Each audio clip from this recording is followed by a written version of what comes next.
Women's Day. But as a whole, we are celebrating March as Women's Month. So ngayon, we will conclude the Women's Month. So we will speak about women. Pero I hope hindi isipin ng mga lalaki na this message is not for them, no? Taas ang kamay, mga women.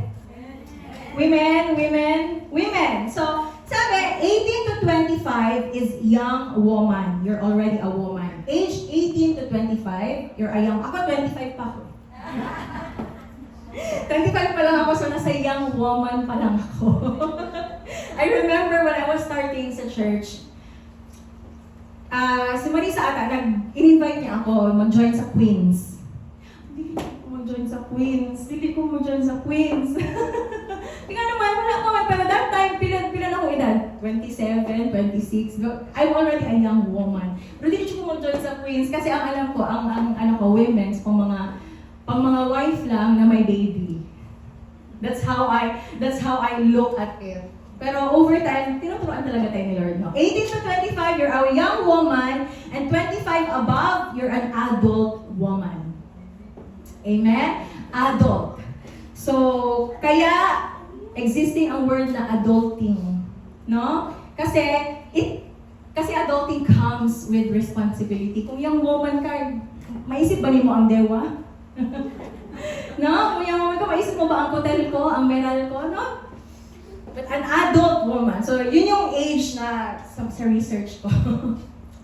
Amen? So, today, again, we are still celebrating young women, but I'd like all men to raise their hand. Men. 1, 2, 3, 4, 5, 6, 7, 8 si Carlo, 9 si Kuya Archie. So, we have 9 men here. Amen? So, my message is not for the woman. No, hindi naman. So, amen. But I just would like to let this out. I want to thank Pastor for the opportunity to speak this afternoon. I told him earlier na this by far is yung pinaka-interactive, lingaw siya na study for me when I was preparing this message because hindi ko alam. It was an interactive study talaga siya. That's why sabi ko sa women nung Friday, I just want to thank God for the opportunity to be used. No, it's a privilege. We take delight to be used. We take honor. We are honored to be used for God's glory, for God's ministry, sa expansion at sa kabutihan ng ministry ni Lord. So I want to thank Pastor and the church for the opportunity to speak this afternoon. Amen. So all glory to God. Hallelujah. As I start, knowing women, winning wisdom. Amen. That will be our topic for this afternoon. So let us all pray. Father God in heaven, Lord, you are good, faithful, O God, in our lives, O God. Hallelujah. Thank you, Lord, for your presence that continues to dwell in the midst of your people, O God, this afternoon. Salamat, Panginoon, for the opportunity, O God, hallelujah, to listen, Lord, to your word, O Lord. I pray, O God, hallelujah, that you will allow us, Lord, make us worthy, O God, to listen, Lord, to your word this afternoon. Cleanse us, O God, from the tips of our hair to the soles of our feet, O God. I pray that we are all worthy, O God, hallelujah, to listen, hallelujah, to meditate on your word, O God, hallelujah. I pray, O God, that this word, O God, will be planted to us, Lord, that will be planted to us, Lord, will not return to you void, but it will accomplish, Lord, its purpose, O God, hallelujah, to the lives, Lord, of your people, O God. Father, I pray, O God, hallelujah, hide your servant, Lord, myself, hallelujah, behind your wings, O God. Hide me, O Lord, may every word that I speak be the very words that your people need. Hallelujah, may everything, Lord, that I utter, O God, hallelujah, bring glory, O God, and a sweet aroma, Lord, into your throne, O God. Father, less of me and more of you, Lord, this afternoon, O God. Let me decrease, O Lord, so you may increase, O God, hallelujah, in the midst of you, in this afternoon, Lord, in our worship service. Thank you, Lord, for everything, Lord. We honor and glorify you. Give us, Lord, receptive ears, oh God, receptive hearts, Lord, to listen, oh God, to your word, oh God, this afternoon. Thank you, Lord. In Jesus' name we pray. Amen and amen. So, what is a woman? Yung nakilig ko sa akong fan kay babae kayo. What is a woman? Genesis 2:18 says, "Then the Lord God said, it is not good that the man should be alone. I will make him a helper fit for him." So, the first definition of a woman in the Bible is helper. And not only a helper, but a helper that fits him. Amen? Sabihan mo, if you are with a woman, sabihan mo siya, you are completing someone. No? You are completing someone. Amen? If a person is 90%, you are that 10% to complete that someone. No? So sabi dyan, fit meaning to correspond. To correspond, suitable, relevant, and appropriate. So, a woman fit, no? Helper fit for a man. So, yun sabi sa Genesis. The first definition of a woman in the Bible is helper. Hallelujah. That would make a great fit for a man. So, Genesis 2:19 to 24. Let me read it. Genesis 2:19 to 24. Now, out of the ground, the Lord God had formed every beast of the field and every bird of the heavens and brought them to the man to see what he would call them. And whatever the man called every living creature, it was its name. So, nakita niyo yung dominion na binigay ni Lord sa man. Na, dominion na binigay ni Lord sa man. If something na pinasent ni Lord sa man, kung ano yung tawag niya doon, yun na ang pangalan niya. No? So, the man gave names to all livestock, and to the birds of the heavens, and to every beast of the field. But for Adam, there was not found a helper fit for him. Oh. There was not found a helper fit for him. So the Lord God caused a deep sleep to fall upon the man, and while he slept, took one of his ribs and closed up its place with flesh. And the rib that the Lord God had taken from the man, he made it into a woman and brought her to the man. Bigyan nyo lang, sorry, hindi ko na underline yung brought her to the man. Verse 23, then the man said, this at last is the bone of my bones and flesh of my flesh. She shall be called woman because she was taken out of a man. Therefore, a man should leave his father and his mother and hold fast to his wife, and they shall become one flesh. Amen? In verse 22, sabi dyan, the rib that the Lord God had taken from the man, he made into a woman. Other version, they call it built. The rib that the Lord God had taken from the man, he built it into a woman. Meaning, di ba, mas may bigat yung word na built. Because women, you are built. Women are built. Amen? Women are called perfect fit because they are built to be a part of someone. You are built to be a part of someone. Meaning, meron kang, ano pa yung mga binibuild? Meron kang piyasa, meron kang gano'n, no? You are built, no? So, they are built to complement, they are built to complete someone. Kaya sa verse 20, sabi dun sa verse 20, yan. But for Adam, there was not found a helper fit for him. Kasi, a helper that would fit him should be built. Hallelujah. So, how are women made? Kaya doon ako nagdudwell sa word na built because they are made to be a perfect fit. Wala nagawa sa picture. Anyway, so how women are made? Diba? Sabi sa verse 22, The rib that the Lord God has taken from the man, He made it into a woman. So, if you can remember, I once said, women are built from bones. Rib. No? The man was built from dust, but the women are built out of bones. Munang gahit yun ang woman kay bone man. Munang gahit yun ang woman kay bone man, no? A woman was made of bones taken out from a man. What composes the bones? No? Bones are composed of minerals that contributes to the hardness of the bone, no? Protein, which is the collagen that contributes to flexibility. Kaya flexible, women are have a lot of roles they take on, no? They are composed of living cells which would help grow and repair, no? Kaya we cry tapos laban na pud.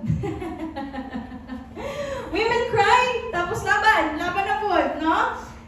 Hallelujah. And the rib was taken from the man that He made into a woman and brought her to the man. So yun nga, we were made out of bones, kaya may yung calcium that nagre-represent ng hardness. So hardness hindi hardness ng ulo ha, pero yung strength ba, yung strength ng ano. So sabi doon sa verse 22, and the rib that the Lord God had taken from the man, He made it into a woman and brought her to the man. So the word brought there was the divine presentation of God sa man.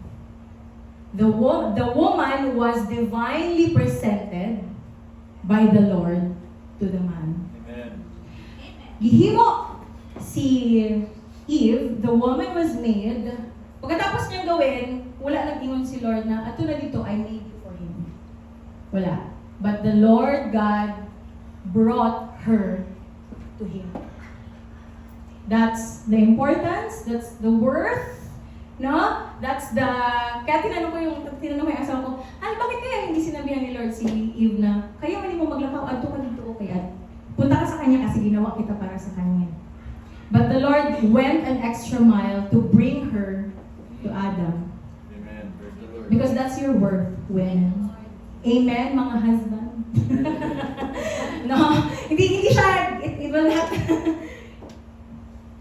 dadating tayo sa inyo, husband. So, no, there's, in this divine presentation, there's this sense of realization of our worth, no, as a woman, that you have been divinely presented by the Lord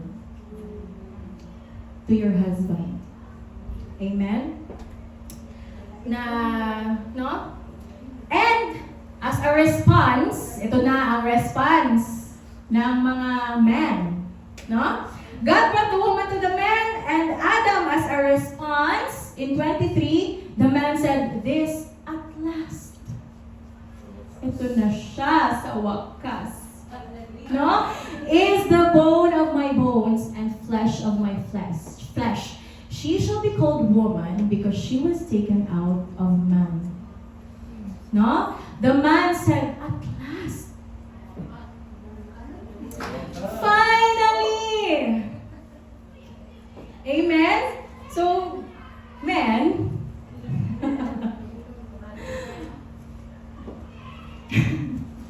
nasabi niyo ba to? Nasabi niyo to? yung mga women na yun. Nasabi mo to, Hal? No? At last! That's the man's response. Dili na mo, mag-istorya na pag di siya mag-yaw-yaw, pag di siya na.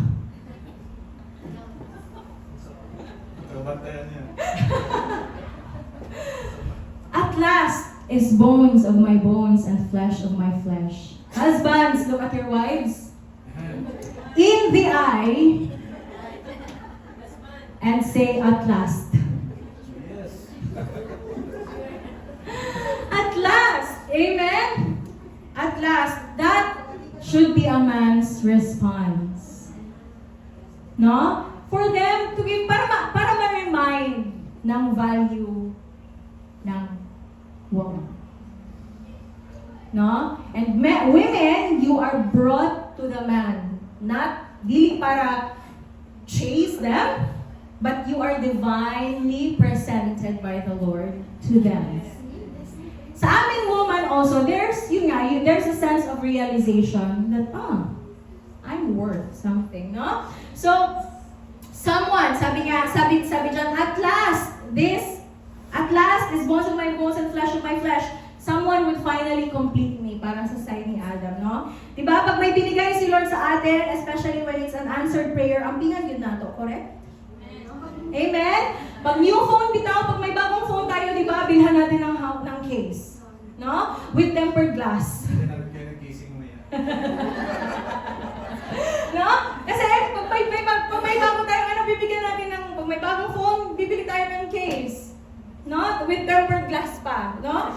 So, kasi ganyan, so we hold on to it dearly. Kaya, I heard someone on TV, sabi nila, ang babaeng pinaghihirapan, hindi pinapakawalan.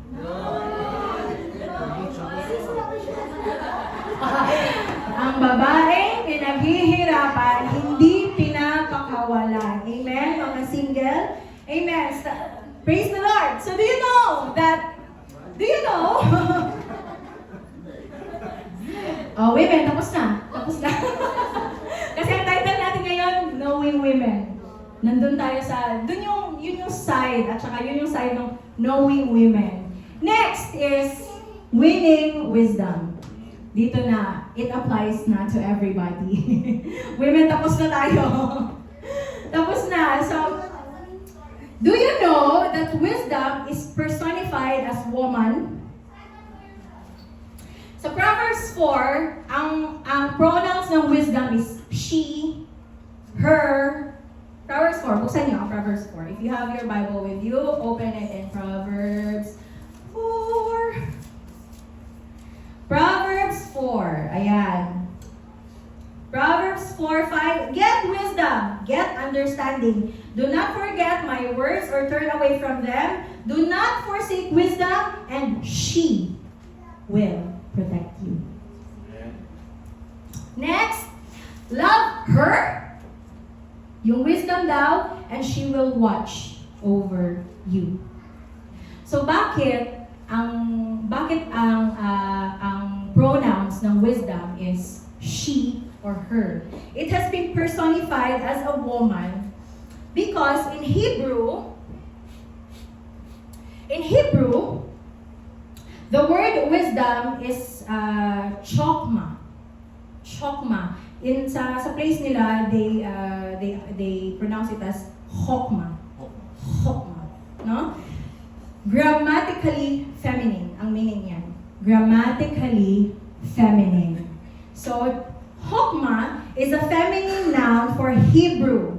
So, wisdom is personified as a woman because it represents intimate, relational, and life-giving. Amen? Give na natin to sa mga women, men, na they bore a child. They gave the life. Amen?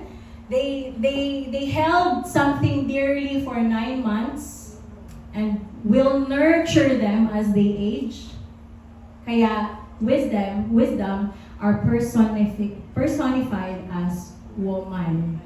So in the following verses that we will learn this afternoon, if you see woman, in the following verses, if you see woman, think of it as wisdom. Amen? So, sa lahat ng men, hindi lang siya applicable sa woman because wisdom is applicable to everybody. So, wisdom. Woman lang siya dyan sa word, but it applies to everyone because wisdom applies to everybody. Amen?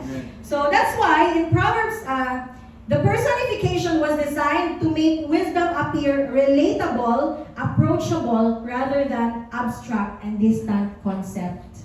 So, kaya parang naging equal ng wisdom ang woman para relatable siya. Relatable siya, para approachable. Yung approach is maiintindihan siya. Maintindihan, sometimes ba din ang mga babae? Ano? But relatable. Relatable, para hindi siya abstract, para hindi siya, parang clue or puzzle to solve. Kaya siya pinersonify. Parang wisdom as woman. But not necessarily sa woman lang siya applicable. So, that's why in Proverbs 31, sabi dyan, honor her for all her hands have done, and let her works bring her praise at the city gate. So again, if you see her or she in the following verse that we will discuss, ibig sabihin yan, wisdom yan. So sabi dyan, honor wisdom for all her hands have made, and let her works bring her praise at the city gate. So wisdom ha, tapos na yung sa women. So wisdom, kaya knowing women, we are winning wisdom. So why do we celebrate women? We celebrate women for their contribution. Hallelujah. In layman's term, ano yung mga contribution ng women sa society natin? No? Again, give na natin yon na they held a child dearly. Amen? They held someone dearly for 9 months. Hallelujah. And now, we celebrate, why do we celebrate women? We celebrate women for their contribution. Proverbs 31:10, a wife of noble character, who shall find? No? As we discuss the characteristics, sorry, may nakalimutan ako sabihin. So why do we celebrate women? So, while the verses especially describe wife of noble character, dito kasi sa first part ng Proverbs 31, wife. Kaya siguro parang hindi na-expand yung ano natin ba? Hindi na-expand yung understanding natin kasi akala natin sa wife lang siya applicable. So, wife of a noble character. So, it is generally interpreted as a personification of wisdom, a model of godly character to any man, woman, regardless of their marital status or life stage. No? It is applicable or anyone can emulate. Pwede nilang isabuhay. Man, woman, wife, or mother, pwede nilang isabuhay ang Proverbs 31. Amen? So, these characters are not spoken for women lang, but also to everyone, meaning men and women that desires to put wisdom in action. Kasi in the past verses, in the past book of Proverbs, yun yung nagbibigay siya ng background about wisdom. But in Proverbs 31, na-conclude siya where they put wisdom in action. Amen? They put wisdom in action here. So, as we discuss the characteristics of wisdom, na-realize ko na, ay, attainable today ang wisdom.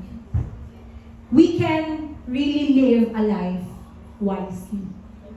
Amen? We can choose to live a life in wisdom. Hallelujah. Kasi, di ba, the fear of the Lord is the beginning of wisdom. So, as we start a life of wisdom, dapat mag-fear muna tayo kay Lord. May takot muna tayo sa Panginoon. Kaya sabi, sa verse 30, charm is deceptive and beauty is fleeting, but a woman who fears the Lord is to be praised. Amen? A woman who fears the Lord is to be praised. Because that started wisdom in them. But again, woman, man, wife, everyone. Pag may katabi kang lalaki, this is applicable for you as well. Amen? So we celebrate women for their contribution. So first, Proverbs 31, if you have your Bibles with you, open it in Proverbs 31, verse 10 to 15. It says, a wife of a noble character, who shall find? She is worth far more than rubies. Her husband has full confidence in her and lacks nothing of value. So, ibig sabihin, priceless. Wisdom is priceless. Amen. Amen? You cannot buy it from Almadina. You can't get it from Carrefour. No, wisdom is priceless. The heart of her husband trusts in her and will have no lack of gain. Hindi ka daw magkukulang sa increase. If you have wisdom, if you live a life wisely, you will lack nothing of value. So, hindi ka magkukulang ng increase, ng increment, ng success, no? If you have wisdom. So, she brings him good, not harm, all the days of her life. So, sa mga husband dyan, no? Women, sabi dyan, she brings him good and not harm. Did we ever hear a woman advise us for our own destruction? Did we hear our wife advise us para ma-distract tayo, para masira tayo? Answer. Interrogation behind. Did we hear our wives, no? May mga thoughts, may mga contribution ba yung wives natin sa buhay natin para sa ikasisira natin? Yung mga nanay natin, may mga advices ba yung mga nanay natin para sa ikasisira natin? Tubag. Wala, di ba? Wala. Same is true with wisdom. The wisdom will bring you good and not harm all the days of your life. Kaya Proverbs 4 said, pursue wisdom because she will protect you. Amen? Hallelujah. She selects wool and flax and work with eager hands. Other version says, willing hands. Women are kahit walang bayad. No? Ang mga mama, walang day off. Ang mga nanay, walang day off. Tayo, as Christians, wala din tayong day off as we pursue wisdom. Amen? Kasi pag may problema ngayon, pag na-resolve ngayon, bukas meron na naman. No? So, that's why we need to pursue wisdom. So, sabi dyan, wool and flax are raw materials in making textiles for winter, para sa wool, and flax for summer. But the point here is, women can make a product out of scratch with her willing hands. Amen? Just like wisdom, when we have wisdom, sometimes as we pursue wisdom, there are things na beyond our control, there are things na nai-involve tayo, but the wisdom will make sense of it all at the end of the day. That's right. Amen? Mai-involve tayo sa situations na it doesn't make sense. Bakit ako nandito? Bakit ako na-involve dito? But wisdom, as you have wisdom, you are making sense out of it. Amen? Hallelujah. So, she is like merchant ships bringing her food from afar. So wisdom, it goes an extra mile. Amen? The man who does more than he is paid for will soon be paid more than he does. If you go an extra mile for something, don't fret because you will get something in return and more. That's how we exercise wisdom in our lives. No? Minsan kasi, pag alas 5 na mag-uli. Tapos na ang trabaho ko, tapos na hindi na mag-ano. But again, the Lord sees.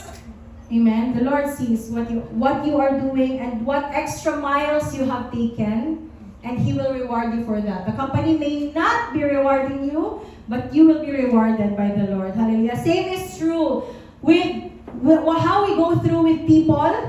Sometimes our partners, our husbands, or our mga kapatid natin, bakit lagi ka pang nakikisalamuhan dyan? But we have to go an extra mile for them. Amen? Amen, leaders? We have to go an extra mile for them.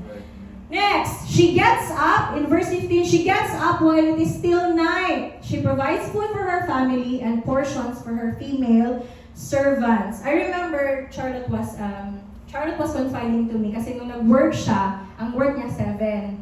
So sabi ni Gabe sa kanya, Mom, don't leave when it's still night. Don't leave when it's still night. Huwag kang aalis. Gabi pa naman. Huwag ka munang umalis. Kasi madaling araw. Night daw. Don't leave when it's still night. Sabi ni Gabe sa kanya. So, amen? So, multiplier, sabi dyan, she provides food for her family. There's this post that says, we are good in multiplying. Women, when you give her groceries, you give you a meal to eat. When you give her house, she will give you a home. No? That's how, yun yung multiplier, parang capabilities of a woman. So, next, we celebrate her. Ano yun? First, we celebrate her for her contribution. Next, we celebrate her independence. Amen? Hallelujah. She considers a field and buys it out of her earnings. She plants a vineyard. Out of her earnings, she plants a vineyard. She considers, meaning she thinks things through. Just as wisdom, if anyone has wisdom, hindi ka padalos-dalos. Amen? If you have wisdom, hindi ka padalos-dalos. You will not be padalos-dalos sa decision, you will not be padalos-dalos sa mga, when you speak, no? Hindi ka padalos-dalos. She considers, same is true with wisdom, no? The plans of a diligent lead surely to advantage, but everyone who is hasty comes surely to poverty. That's in Proverbs 21:5. Sabi, the diligent leads surely to advantage. But if you are hasty, you will surely be on your way to poverty. Pag nagmamadali, madalas nagkakamali. No? Laging nadadapa. Next, verse 17, she sets about her work vigorously, her arms are strong for her task. When you have wisdom, same is true with wisdom, we may fall 7 times, but we get up, always. Amen. Amen? No? We do our best. We finish strong. When we are wise, and we always have that desire to live wisely, we always do our best. And whatever, we always finish strong. Kung ano yung binibigay ni Lord sa atin, we finish strong. Always. Amen. Amen? We finish strong. Proverbs 24:16, for though the righteous fall 7 times, they rise again. But the wicked stumble when calamity strikes. Mag-give up na po kay wala man po binatabangan ni Lord. No, we're not like that. Amen? Sabi ng baby namin sa bahay, no, not allowed. Not allowed. No? We're not allowed to give up. Amen? Hallelujah. Because the wisdom of the Lord helps us when we fall, we rise again. That's right. Iiyak lang pero lalaban ulit. Amen? Iiyak lang pero lalaban ulit. Verse 18, she sees her trading as profitable and her lamp does not go out at night. Dili mapalungan. Making sure that she is being financially literate. A wise person is financially literate. Amen? Ay, wala amen. Amen. A wise person is financially literate. Amen. May alam. Amen? Again, I will say it again and again. Kung nagkakaproblema ka dyan ka nagkukulang. Kung nagkakaproblema ka sa pera, nagkulang ka sa commitment mo kay Lord. Amen? And the Lord is gracious. We can always come to Him for repentance. Amen? And we get up above it. We rise above it. No, hindi ko na ito gagawin ulit, Lord. Amen? So, she's making sure that she's a good steward of her possessions. Girl Scout ba? Girl Scout. Always ready for the rainy days. No? We always are ready for the rainy days. So again, this not only apply to women, but also for men. No, we always have to be ready for rainy days. Be financially literate, no? Be a good steward of your possessions, no? Because we are all scout ba? Always ready. Always ready. Laging handa. Amen? In her hand, she holds a distaff, and grasped the spindle with her fingers. So hands-on siya. Hands-on. A person with wisdom, sige lang Lord, bring it on. No? Sige lang Lord, bring it on. We will rise above it. We will go through this together, Lord. Amen? Next, we celebrate her independence. Next, we celebrate her preparedness. As I mentioned earlier, Girl Scout. Ang women at Girl Scout, ang mga tao na wise. Hallelujah. Preparedness. Preparedness for absolutely anything. Si Mama sa Pilipinas, pag nagpapasa siya ng budget sa akin, ganito ang babayaran natin this month, ganyan. Meron talaga yung miscellaneous.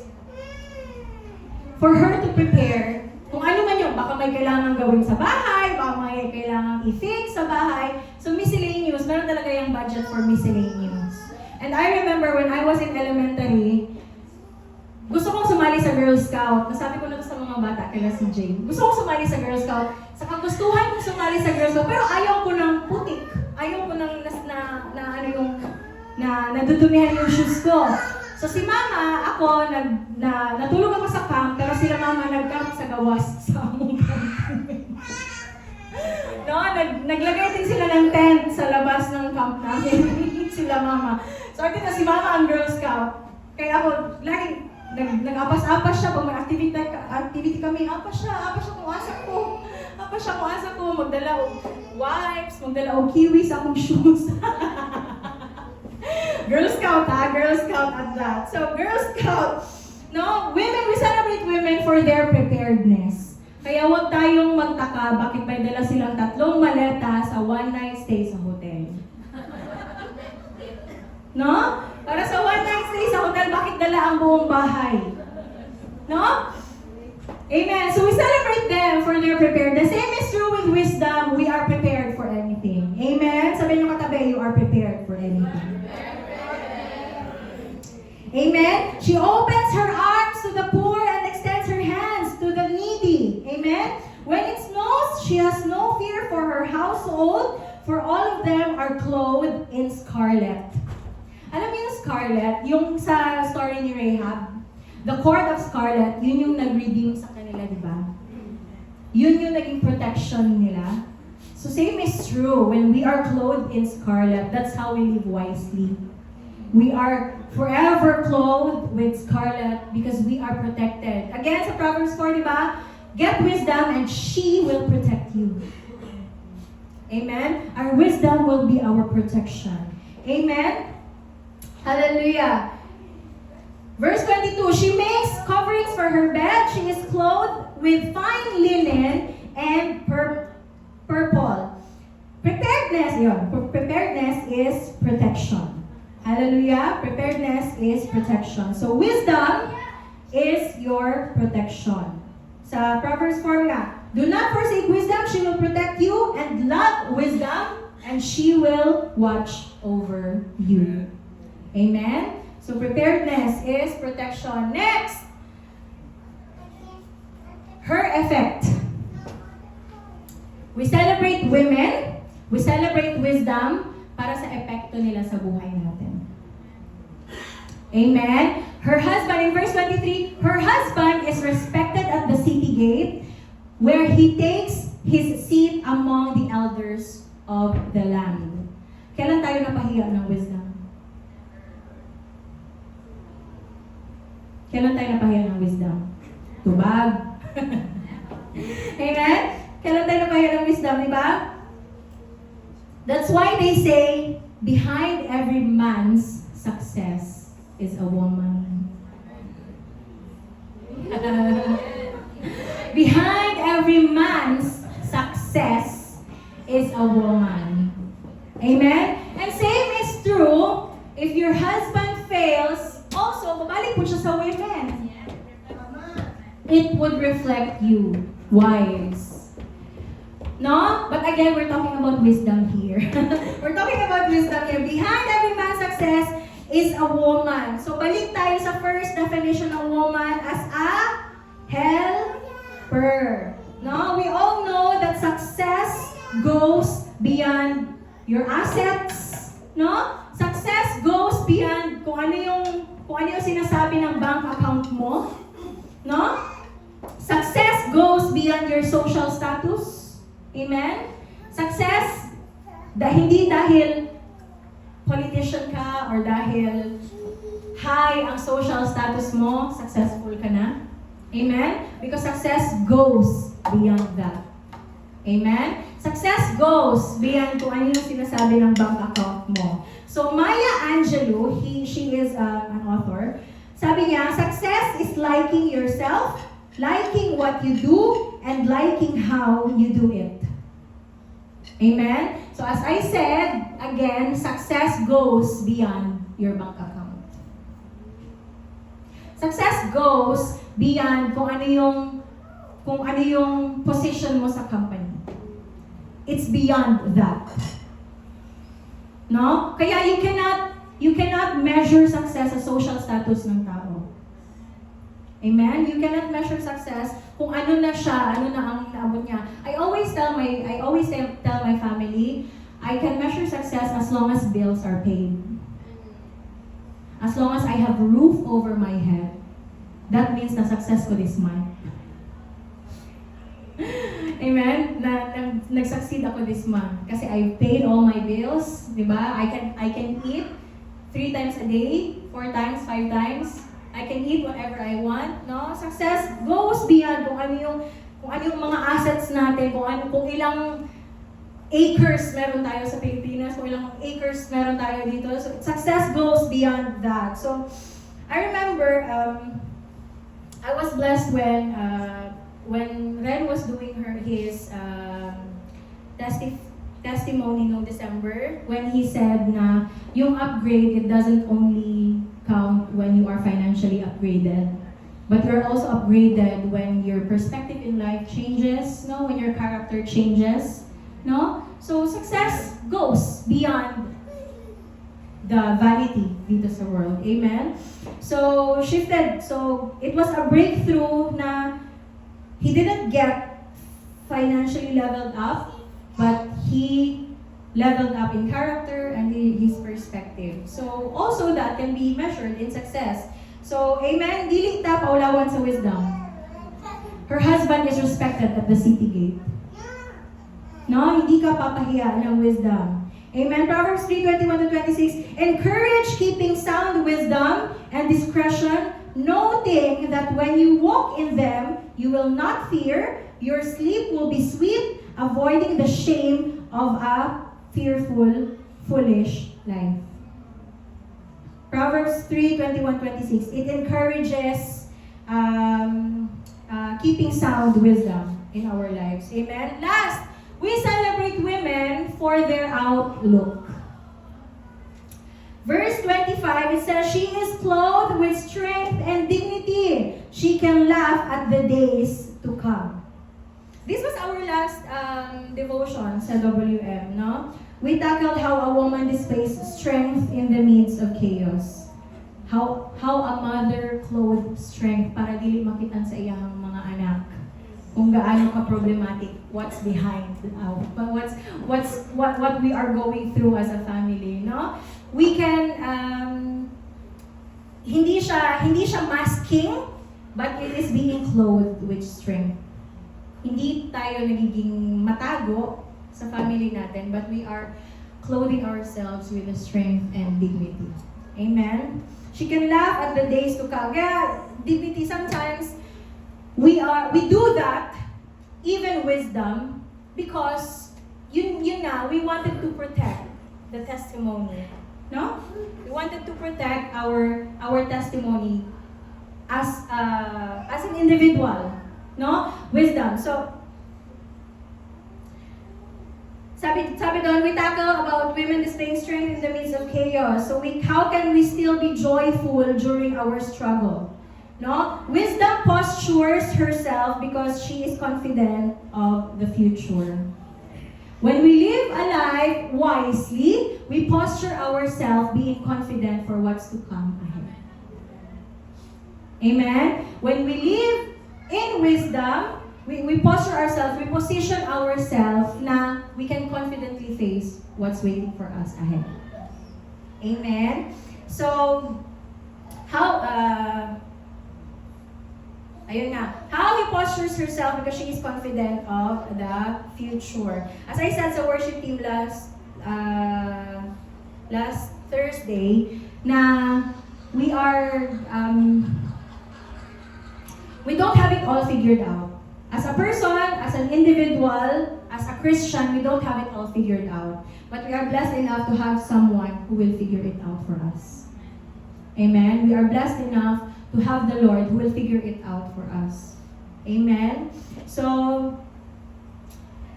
it's wisdom that keeps us from breaking down. It's wisdom that tells us to stand back up when we stumble. Amen? Next, she speaks wisdom. Verse 26, she speaks with wisdom and faithful instructions on her tongue. She watches over the affairs of her household and does not eat the bread of idleness. Sometimes, akala natin, yung mga women, pakialamera sila. Yung mga nanay natin, pakialamera sila. No? Yung mga leaders natin, pakialamera sila. Pero ganun talaga. It's wisdom that puts them there. Ganun talaga yun. Minsan, ano lagi si pastor? Ay, nagkandalabo ko karon. It's wisdom that puts them there. I cannot think na pakialamero may si pastor. No. Because, and it's their accountability that put them there. Amen? No? So, akala natin pakialamera lang sila. But again, they are designed to have the management skills. No? To manage you. Hindi para i-micromanage ka na kung saan na po kayo ibuhat karong adlaw, kung saan na po kayo to check with them. But they are designed, wives, women, everyone with wisdom, even the man. We are built to have management skills. When we exercise wisdom, no? A skills that result to vigilance and productivity. Wisdom is observant. She anticipates the need before it arises. Amen. When you live wisely, you will anticipate the need ng asawa mo, ng members mo, ng mga kapatid mo, even before it arises. Amen? That's wisdom. Amen? She does not eat the bread of idleness, meaning she rejects laziness. She consumes what she produces and rejects to consume something na hindi niya pinaghirapan. As wise people, we reject laziness. Amen? Walang tamad. Ang tamad hindi makakakain. Tama? Sa Bible din yan. Ang tamad hindi makakakain. So, amen? Hallelujah. So today, I'll say it again, we celebrate wisdom for her contribution in our lives. We celebrate wisdom for her independence. Amen? We celebrate wisdom for her preparedness. No? Prepares for what's to come. We celebrate wisdom para sa epekto niya sa buhay natin. Amen? And we celebrate wisdom para sa outlook niya. How we can face the future. Amen? So today, as we celebrate women in our church, balik na naman tayo sa women. I sincerely ask the Lord, paano kaya ito magiging ma-deliver na hindi siya self-serving. But I really want to thank the Lord how He interacted and how He revealed wisdom ba? Na Proverbs 31 does not only speak about woman, but it speaks about wisdom. Yung wisdom na we can put into action. Clothing ourselves in wisdom so we can face the future. Amen? Clothing ourselves with wisdom so we can get up when we stumble. Amen? Clothing ourselves with wisdom so we can be prepared for what's to come. Amen. Amen? Clothing ourselves with wisdom para in the future hindi tayo mapahiya. Amen? Yun nga, Proverbs, the past books ng Proverbs is a brief about wisdom, but Proverbs 31 is a wisdom in action. How we put wisdom in action. So the Lord revealed, hallelujah, what could be the most needed attribute we could ever have, both man and women. As I was studying, Lord, kung gusto mo talaga yung Proverbs 31, paano siya maging applicable sa manbe? And that's how He revealed wisdom. Amen? So sabi sa James 1:5, if any of you lacks wisdom, you should ask God. Amen? Who gives generously to all without finding fault, and it will be given to you. But when you ask, you must believe and not doubt. So I request everyone to stand. Amen. So let us be that person, no? To be humble enough to be humble enough na aminin na, Lord, I lack wisdom. In the past days, Lord, I lack wisdom. Nagkulang talaga ako sa wisdom, Lord. And I'm sorry. No? I request everyone to be that person na who will ask wisdom and believe and not doubt. No? Because someone who doubts is like a wave of the sea blown and tossed by the wind. And that person should not expect to receive anything from the Lord. So I challenge everyone this afternoon to ask the Lord for wisdom. Amen? Come on. Ask the Lord for wisdom. Lord, I need your wisdom. I need your wisdom for what's to come. I need your wisdom, Lord. Hallelujah. For what I'm going through right now. I need wisdom, Lord. Hallelujah. For how I can face the future, Lord, in the midst of uncertainties.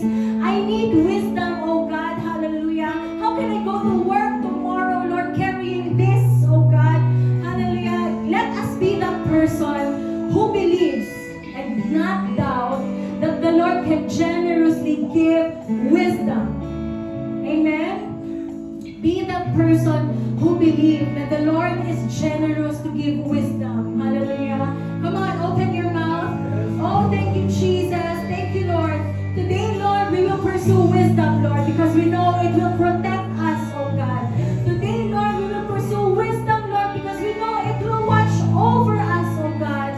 Lord, we just want to live our lives wisely, oh God, in wisdom, oh Lord. Hallelujah. Thank you, God.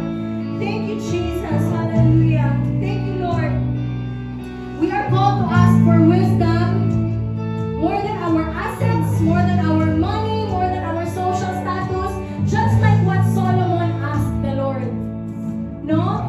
As he asked for wisdom, the Lord tripled, the Lord gave him 100-fold. Amen? And that's what we will expect right now. Hallelujah. Thank you, Jesus. Thank you, Lord. Hallelujah. Let us pursue wisdom. Amen. Thank you, Lord. Thank you, Jesus. Hallelujah. Lord, thank you, oh God.